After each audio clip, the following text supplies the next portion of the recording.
24 માં આપનું સ્વાગત છે। રેલવે મંત્રી અશ્વિની વૈષ્ણવ અને મહાપ્રબંધક અશોક કુમારે દાહોદની મુલાકાત લીધી। પીએમ નરેન્દ્ર મોદીના હસ્તે લોકાર્પણ કરાયેલ 9000 એચપીના લોકોમોટિવ કારખાનાના પ્રથમ ફેઝના ઉદ્ઘાટન બાદ સાંજ પડતા ભારત સરકારના રેલવે મંત્રી અશ્વિની વૈષ્ણવ તેમજ પશ્ચિમ રેલવેના મહાપ્રબંધક અશોક કુમાર દાહોદની ઓચિંતી મુલાકાતે પહોંચ્યા હતા। આ દરમિયાન સ્ટેશન પર સ્થાનિક ધારાસભ્યો તેમજ સાંસદ પ્રતિનિધિ દ્વારા ઉષ્માભર્યું સ્વાગત કરવામાં આવ્યું હતું।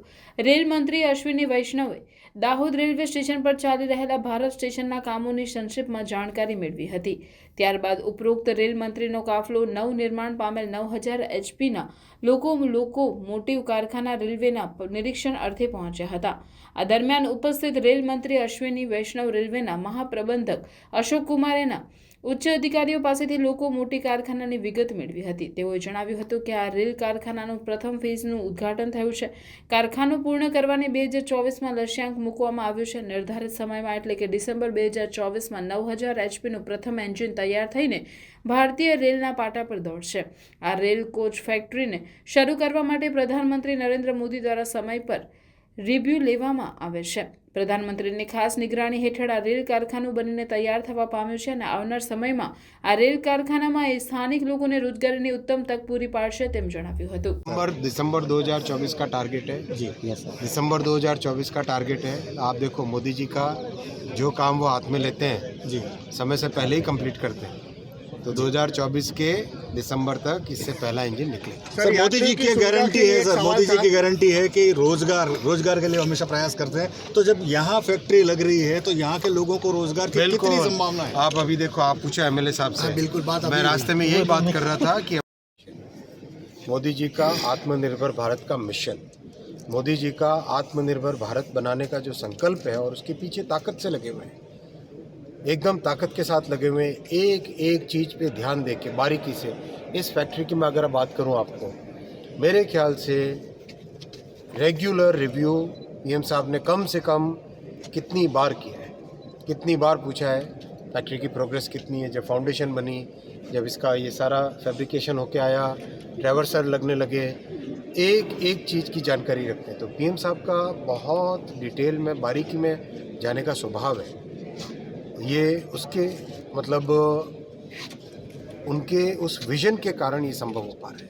Thank you sir, thank you sir. अत्याधुनिक वर्ल्ड क्लास एकदम नई तकनीक के इंजन बनाने का जो संकल्प प्रधानमंत्री श्री नरेंद्र मोदी जी ने लिया है, उस संकल्प का आज एक बहुत अच्छा उदाहरण दिखाई दे रहा है। ये फैक्ट्री जो आप देख रहे हैं, इस फैक्ट्री में ऐसे इंजन बनेंगे जो कि भारत में आज तक ऐसी टेक्नोलॉजी कभी नहीं थी।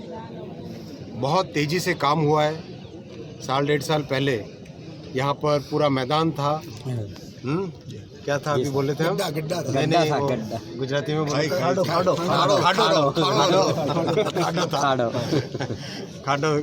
खड्डा था एक। और अब एक सुंदर एक फैक्ट्री दिख रही है। इसका फेज 2 का काम भी चल रहा है तेज़ी से। भाई जो काम पहले मेड इन जर्मनी होता था, अब मेड इन दाहोद होगा। बहुत अच्छा सर 24 हर क्षेत्र में कुछ ना कुछ ऐसी चीज़ें की जाए जिससे उस क्षेत्र का भी विकास हो, साथ ही भारत की जो एक आधुनिक भारत बनाने की जो एक तस्वीर है उसकी रूपरेखा भी तय की जा सके। उसमें ये फैसिलिटी में हम खड़े हैं। इस फैसिलिटीज़ ये कब से शुरू हो रही है, क्या है इसमें इतना खास? दाहोद में लोकोमोटिव यानी इंजन का प्रोडक्शन, वर्ल्ड क्लास इंजन का प्रोडक्शन, ऐसा मोदी जी का संकल्प है। और आज इस फैक्ट्री के पहले चरण का उद्घाटन हुआ है। इस फैक्ट्री से जो इंजन बनेंगे 9000 हॉर्स पावर के होंगे। 9000 हॉर्स पावर, बहुत ही अच्छे क्वालिटी के वर्ल्ड क्लास इंजन्स बनेंगे। और जो दुनिया भर में यहाँ से इंजन एक्सपोर्ट करने की प्लानिंग है। दुनिया भर में दाहोद से बने हुए इंजन एक्सपोर्ट करने की प्लानिंग है। बहुत ही बड़ा विजन है। दाहोद एक बहुत ही इम्पोर्टेंट क्षेत्र है। हमारे आदिवासी भाइयों और बहनों का ये बहुल क्षेत्र है। यहाँ पर एक अच्छी फैक्ट्री आने से पूरे एरिया में, पूरे विस्तार में एक बड़ी इकोनॉमिक हलचल पैदा होती है। और मैंने जीएम साहब से भी रिक्वेस्ट किया है कि यहाँ की जो इंजीनियरिंग कॉलेज है उसके साथ जुड़ जाए। उनमें बच्चों को ट्रेनिंग ऐसी दें जो इस फैक्ट्री के ज़रूरतों के हिसाब से हो। और आने वाले समय में यहाँ पे इकोनॉमिक एक्टिविटी बहुत बढ़ने वाली है। प्लानिंग है। आज फर्स्ट फेज़ का इनॉग्रेशन हुआ, अगले 6 महीने के अंदर अंदर सेकंड फेज़ का इनॉग्रेशन होगा। फैक्ट्री से पहला लोकोमोटिव निकलने का ओरिजिनल टारगेट जो दिसंबर 2024 का है, उस दिसंबर 2024 के टारगेट के ऊपर काम करेंगे और एक अच्छी शुरुआत है। पूरे एरिया में एक बहुत बड़ी इसका एक प्रभाव है।